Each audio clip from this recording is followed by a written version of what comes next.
when you're in the scene and you're doing your thing, you don't think that you're running a business, but you are legitimately running a business. When you're dealing with merch and touring and all that stuff, you got to make money.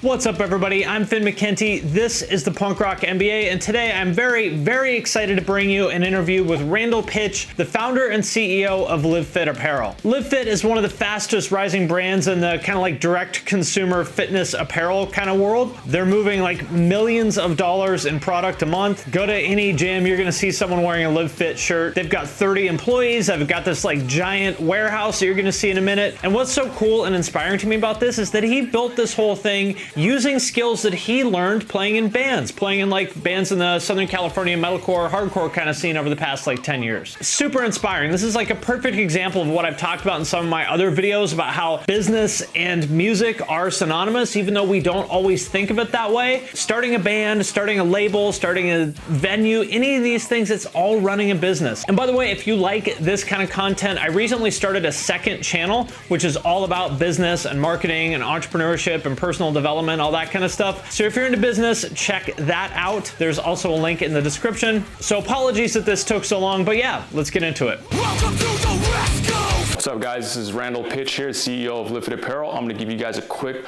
little tour around the LVFT HQ. We're going to go over each department around and show you behind the scenes. So this is a warehouse. So right now, it's going to be a little hectic because we're getting ready for our warehouse sale this weekend. I think the last time it was like 5,000 people. Fuck, dude, it gets wild here.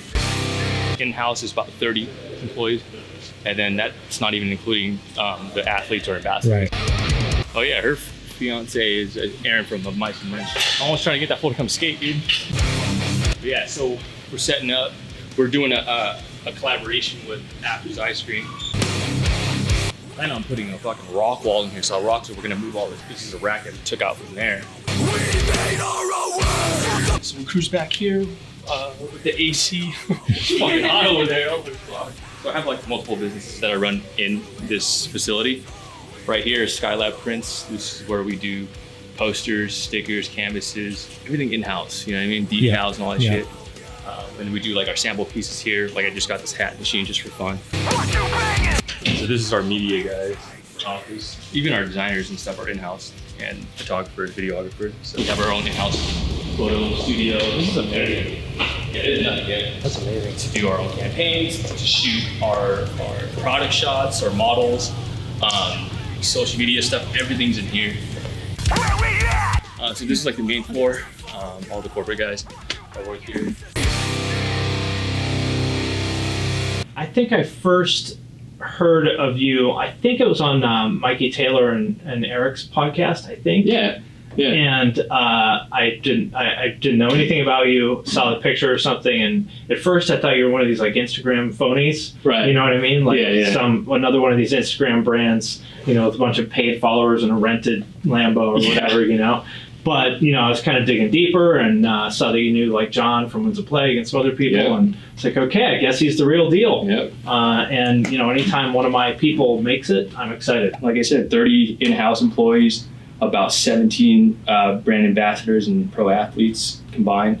So we do about an average of 150 to 200 orders a day. We do have retail accounts that I choose and approve to wholesale to. And we have stores in Japan, Australia, all over Europe, pretty much all over the world. I think I did my first million my first year or two, when I only had 3 employees. Now we have 30, so we've scaled quite a bit. Just to kind of back up a little bit, I know you talked about it on some of the other like podcasts and stuff I heard you on about like being in a band when you were like in high school and how that taught you some of this stuff. Yeah. Could you maybe go into a little bit more detail about that? Yeah, I started playing drums in middle school, obviously in like regular band, jazz band and stuff. And I started getting into hardcore music and straight edge in high school, just with a couple local dudes that I've met and I still keep in touch with today, of course. I remember in high school, I just wanted to be in a band and got together with a couple guitar players, and it wasn't anything crazy, but then it got serious later in the year when I started joined another band, and they were a lot bigger. It was One Mark One Mission. They're actually from here in Orange County. We toured with Suicide Silence. We toured with Winds of Plague. That's all I know, Johnny. Okay. And then Armed for Battle, AFB, Tony. Tony's actually like one of my best friends. Oh, okay. I was talking to him this morning. He actually owns Golden English with me. Oh, when I was nice. downstairs, yeah. Being in a band, you know, you got to deal with a lot of merchandise, right? You know, when you're in the scene and you're doing your thing, you don't think that you're running a business, but you are legitimately running a business. You're selling clothes in exchange for currency to pay for your tour or your band, pay the members, because everyone likes to think you want to do this for fun, which it should be, but you got to get paid as well. You got to get food on the table. And when you're dealing with merch and touring and all that stuff, you got to make money. I think that taught me, especially in high school, because I would run the merchandise for all the bands every time, because I did graphic design in high school as well. So I'll do the designs, run the merch, and, you know, go get the blanks, find the silk screeners. I didn't know until people were like, dude, how the fuck do you know where to go? You know, I'm like, oh shit, because I've been doing this my whole life. You know, talking from like 14 years old till now, I'm 31. And it's like, if you can make any money off of fucking hardcore, which is like the hardest business in the world, if you can make any money off of that, like, you could crush it if you just apply yourself. Yeah, dude, the designs from that cover of the hardcore are pretty dope though. They are like a varsity leather type, totally. like that Violet gentleman shirt. I mean, everything in streetwear in the past, like, I don't know, 10 years is, I mean, not everything, but a huge chunk of it is like borrowed from the stuff I was into when I was a kid, like graffiti, skateboarding, and hardcore. I mean, that's like the foundation of pop culture now. Yeah, I feel the same way. You know, when you go to a hardcore show, and even like the local hardcore shows, and if these bands have merchandise, some of them are pretty fucking dope. Yeah. You know, they got some sick ass designs that you would see in big brands today, you know? Sometimes I'll find some like Earth Crisis shirt from like 1993 or something and show it to her. Be like, this looks like hype streetwear. Dude, yeah, no, for sure. The black and white in the back with like the crowd and shit. I'm like, dude, The story behind that with Lifted Apparel, it was never meant to be a clothing brand. Okay, so it's weird. It's funny, like when you try to do that, it will never work. I've had this other brand called Ruckus Clothing I did in high school, and we sponsored hardcore bands, we sponsored rappers and hip hop artists and all these other things, skateboarders too, and we had MySpace back in the day, which is old. But it was just like, you force feed it so much that it doesn't feel authentic. You know, there's no real story behind it, because it's like, what have I done? You know, who are you? But then again, it taught me how to do websites, all this stuff, whatever. So then later on, when I started studying kinesiology in college, I became a personal trainer, and then I started running my own business. You know, I had a few clients to 50 clients, and I had trainers working under me. And I was like, you know what? I know the t-shirt game. Let's put some t-shirts on my clients' backs. So let's put some uniforms on my trainers, so we can look professional and run a legit business. I wasn't even thinking like, where do I go? It just was natural. Like, I already knew where to go to get the shirts, get this, do this design, whatever. Brand my whole company, had a website and all that stuff just from prior experiences. So once I started treating it like a brand in a sense, I would sell merchandise to people that weren't my clients, because it started catching on. Those were branded Live Fit, or? So let me backtrack. So check this out. Live Fit was just a slogan for my personal training business. My personal training business was RP Fitness, so for Randall Pich. And then I just had the slogan Live Fit, and then I mocked up some designs and put Live Fit big, and we actually still sell that design today. And it really caught on. And then I invested $300 for a batch of shirts, right? Because shirts, they don't cost much to make when you get it in bulk and you still screen it. So I got my first batch, and first I gave it to my clients, or I gave it to them as an incentive when they re-signed with me or something, you know what I mean? Or like challenges or whatnot. But they started rocking the shirts, and then they would put it on their social media, which was Facebook at the time. And then word just got out because people saw the designs, like, hey man, that's a dope shirt. You know, the Live Fit slogan, all this, where can I get one? And that's where it's like, okay, light bulb struck my head. I'm like, you don't work out with me, but I could sell you one. Yeah. We meet up in the parking lot, or, you know, if you're not local, hey, I'll put it up on this store now. You can go buy it. So then that's kind of where it really popped off. So I started this whole company with $300 and no investments, no nothing, no debt ever. So this is all bootstrapped? Yeah. Wow. Yeah, millions of dollars. Yeah. No fucking debt, nothing. That's amazing. Yeah. So, because I was already making a good living in personal training, I see. right? So I had good income, good time, but I saw this opportunity, you know, this window.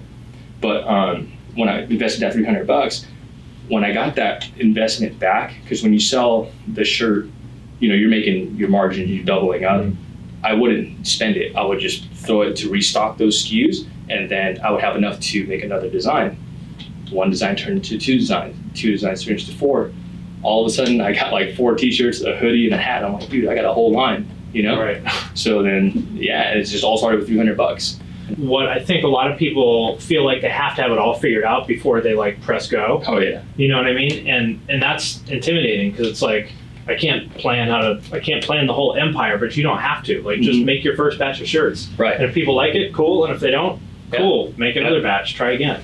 Exactly. Yeah. There's never going to be a right time. If we were waiting for somebody to tell you when to do it, you shouldn't do it. Right. You know, it's a lot of trial and error, and I can honestly speak like that's the truth. You know, when I say I'm still doing trial and error here, you know. I'm sure there's times where you come out with a SKU that you think is going to be awesome, and then it eats shit. Oh yeah, no, for Right? sure. We're like, dude, this thing is fucking tight. Why isn't nobody buying it? You know? Yeah. So even though you've been doing this for 15 years, like, you still really never know. Yeah, you really never know. It's just having the confidence to do it, you know? Because, I mean, that's the first step. Once you do it, you're already ahead of the game for than these other guys that are just waiting around, you know? You might as well do it. And you'll never know if you don't do it. It sounds so simple, but I mean, for me, I just had the attitude where, dude, I have nothing to lose. Right. You know, and I want to know what's on the other side. Let me do it. If I fail, fuck it. Then I know that, okay, I'm not going to do that again. But you will never know if you don't try it. How the fuck does a new brand stand out from the noise? You know, LiveFit's a relatively new brand. Like, how do you stand out from the 9 fucking million Instagram brands out there? You got to have a story behind it. There's got to be something of why this brand was born. Because like I said, if you force it and you say you have this mission, okay, cool, what the fuck have you done, right? When I did it, I had a story. I was a physique competitor before I had the brand. I was a bodybuilder before I had the brand. I was a personal trainer before I had the brand. I changed hundreds of people's lives. I had that first, which gained traction first before I had LiveFit Apparel. So like our mission now with LiveFit is, yeah, we're a clothing brand, but we're here to promote a healthier, fitting lifestyle, you know, with active sports and, you know, modern sports and stuff like that. Yeah, I feel like a lot of people start with like designing some shirts and then kind of back into like the story. Like, I want to do this now. Yeah. It's like, I designed 4 shirts. Now, how do I create a story that like sort of justifies them? And like you said, it's not authentic, and you can smell it a mile away, and then it just never works. Well, I guess switching gears then, you know, there's so many great things about the scene that I mentioned, like kind of just that attitude of saying, fuck it, let's just try this and see what happens, and, you know, doing all these things yourself. But there are some negative sides to it. So many people that are like entitled and complaining and making excuses, and that's such a big part of like hardcore, is pointing the finger at somebody else, cops or the government or teachers. It's kind of a personal mission of mine is to like attack that kind of thinking because it holds people back. There's a part of your story that I think ties into that, which is basically the Cambodian angle. There's all these refugees from places like Cambodia and Vietnam that went through horrible shit that no American can ever even possibly imagine. These people are starting all kinds of businesses. You know, they're grinding it out, they're hustling, they're making it happen. So if you're an able-bodied American, like born in America, like what is the fucking excuse? You have none. Like, what is the excuse? Can you talk a little bit about kind of like where you came from? Because I think that is a big part of your story. Yeah, for sure. So I grew up on the east side of Long Beach, you know, with a single mother. My dad was always around, but they divorced when I was 3, so he lived in Cerritos, so I would visit him so often. But I was, like I said, born and raised on the east side of Long Beach, which was like prominently, you know, heavy with gang activities. And well, let me back up. Most people that think when they see an Asian person, they think engineer or something like that. Which is, you know, obviously that is one large group of Asians. But then, you know, you are talking about like hood shit, and they're going, wait a minute, what? But if you know anything about Cambodians, that actually makes total sense. Can you just kind of explain that? Exactly, so the stereotypical Asian, I guess, we don't fall into that category. And especially if you're from Long Beach or from like Southern California, you know, like the Cambodians, you know, we're all grew up in rough areas. We came here as refugees. I'm first generation, so I was born here, fortunately. But a lot of the other people that fled from the war came here with nothing, so they were on like housing, Section 8, stuff like that, getting help from government, had no place to go, so they started gangs and stuff. So, and then being different here, they would obviously get rival or have rival gangs too. So like the Mexicans, the blacks, the Asians, they were all not getting along, and Long Beach was a melting pot. This is when I was a kid. It's just, we just grew up knowing where to go, where not to go, who to hang out with and stuff, But luckily enough for me, when I was growing up, I found skateboarding, so that kind of took me in another direction. Because I had friends that I still have today that are gangbangers or old gangbangers, and they took another route. I'm like, fuck, you're lucky you survived, dude. After all the shit they told me they did, I'm like, fuck, dude. So I got to think skateboarding because Long Beach, like I said, is a diverse culture, and it's heavy in skateboarding too. We have like Cherry Park, which is like a famous park that all the skaters go to. But when we go to these skate locations, there's all kinds of races, all whatever. We didn't care because we were so interested in skateboarding, So I think that actually got me and saved me from being hood and going to go gangbang or something. And stuff. Yeah. But dude, the Cambodians from Southeast Asia, the Cambodians, the Vietnamese, Laos, and all those peeps are, it's not like what you think, like the Japanese or Chinese, that you see in the movies and stuff. Yeah. Nah, I mean, what was it, like 20% of the Cambodian population was killed in the war? Yeah, so it was like fucking outrageous amount of people. The recorded number was actually more than the Jewish Holocaust. Yeah. Yeah. And it's not a big country. Yeah, no, and then half or the second most populated place with Cambodians now is Long Beach. I think that's still current after Cambodia. Like I didn't know nothing better. And then when I started putting this stuff out, people would stereotype and say like, I'll see dumb comments like, "Oh, people must have rich parents." Like, right. Oh, my fucking parents came here fucking running away from bullets from y'all people. It's crazy, dude. Like the stories that I hear from my parents, like, fuck, it's nutty. But we didn't have nothing. We came from nothing. No money, nothing. So when people are like you said, you can hear, I can't do this, man, motherfucker, you got 2 arms, 2 legs, dude. You're fucking lucky. You have, what I mean? It's safe outside. Speak English. Yeah, you speak English. You got the same ability I have. Go fucking do the work, dude. Right. Yeah. That's an aspect of like the scene that I don't like. Yeah, and People focusing on the barriers, what they can't do, and it's like if you just put that energy into doing shit, this wouldn't be a problem. And I think the scene too. The scene likes to judge people, and I don't know if you can agree with that, but yes, they like to judge people. So I feel like they may want to do it, but are kind of embarrassed because, what are my homies gonna think? For me, I didn't even give a fuck, dude. I just, I'm gonna disappear for a bit. Fuck you guys if you're not gonna support me or whatever, because it's just kind of the thing that ran through my head every single night. Like, I mean, I'm sure you get some of that though, right? Or maybe not anymore. I don't know, but at a certain point, like it's the tall poppy syndrome. Anyone that rises up a little bit, there's certain people that want to cut them down. Oh yeah. And when you started making some noise, I'm sure that you got plenty of that. Oh yeah, all the time. It's funny until, if like normally I would just be like, fuck it then, I'm gonna cut you off because it's just stress. Yeah. But then some of these guys, they just didn't know what I go through, because when you work in 9 to 5 or like a regular type of job, that's what you do every single day. My every single day is different. 365 days a year is fucking different. And there's probably not a second, other than maybe when you're with your family or something, but there's probably not a second you're not thinking about work. Like pressure is all on you. Yeah, I have. Like if you fuck up, those people in the warehouse are out of a job. And the people in the warehouse have families. Right. They got kids, so it's like, fuck, there's a lot of pressure. So then when I finally take, obviously my close friends I didn't understand, kind of like show them around, they're like, fuck, it's an eye opener for them. To anybody who maybe feels like they might sort of be interested in business, but maybe they're scared of some of the stuff you were talking about, what would you say to that person? I would say that it's going to be hard regardless, but everyone's going to have their own battles. Just don't be afraid, because it's not it's not going to kill you. It's going to just force you to learn. You're going to have to learn. So you have some, you have, what did you say, like 20 like ambassadors and stuff that you work with, and you've probably been through lots more than that. Right. What are some pointers, like if someone has a small project, how do they reach out to like influencers, ambassadors? How do you get these people to give you the time of day when you're still small? You know what? There's a new study now that's out with social media that the people with the bigger following are losing that connection with their audience because of multiple brands that they're posting. The trust is getting lost. So the smaller influencers, you could say, with less of a following are actually having more of an impact. Like we had athletes and ambassadors who had like millions of followers, you know, to now that we have, you know, ambassadors with not even half that, but we're still doing crazy numbers, you know. For us, so this is crazy because like the data that we have in our back end, obviously, a lot of people don't know, you know, the ambassadors and athletes, what they bring in and contribute as far as like revenue wise, because they have a code and whatnot, is only 8% total. You know, the rest comes from my marketing and myself, just because of social media and how much or how tied I am to the brand.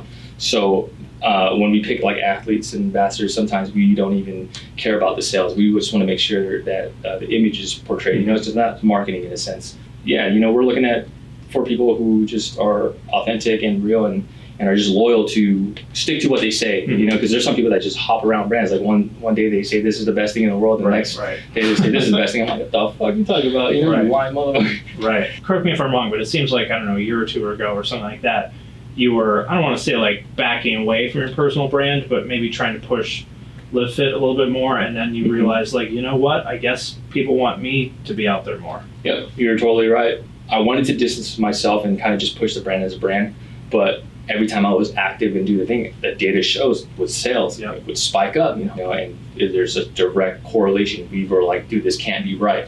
So we fucking tested it. And when I went to Spain, whatever, I let my dude handle it, and they didn't do anything wrong, but it's just, if I'm not talking about it, the sales kind of just plummeted, you know, regardless if the athletes promote or not. It makes sense to me though, because people don't want to support companies, they want to support other people. Maybe somebody doesn't give a shit about LiveFit, but they care about Randall, you know? And it's the same thing, you know, that's why Nike pays athletes tens and millions of dollars. Like, they wouldn't pay those people if they could get away with not paying them, right? Right. And it's because they want to support individual humans, and now with social media being what it is. Exactly. And if you build your social media and audience to a certain point, you can start expanding and doing different brands. Like myself, you know, so now I have Top Threads, this other brand that represents more of like our culture, you know, with tattoos, the scene, hardcore music, tattoos, and all that stuff, you know. So it's a little different from LiveFit, but it's still an influence from myself. And they're two completely separate brands, but they're both crushing it. Cool. Well, I think that's a good note to end on. So thank you again for doing this. And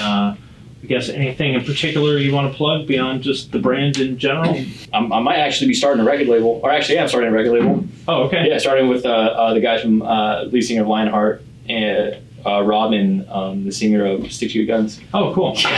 So I don't know if you want to put that out there. It's called Concrete. Okay. Is there anything to look at yet? Not yet, because Lionheart's on tour right now, but we're about to do the merch launch and the website launch pretty soon. Everything is all kind of like designed and just ready to get the trigger pulled. All right, there you go. Thank you very much to Randall for taking the time to do this with me. I know he's a super busy guy that gets a lot of media requests. Again, apologies that this took so long. If you're interested in more content like this, check out my second channel. There's a link to that in the description. I'm putting out a video a week that's focused on business and marketing, entrepreneurship, all that kind of stuff. So yeah, hope you enjoyed this as much as I did, and I will see you next time.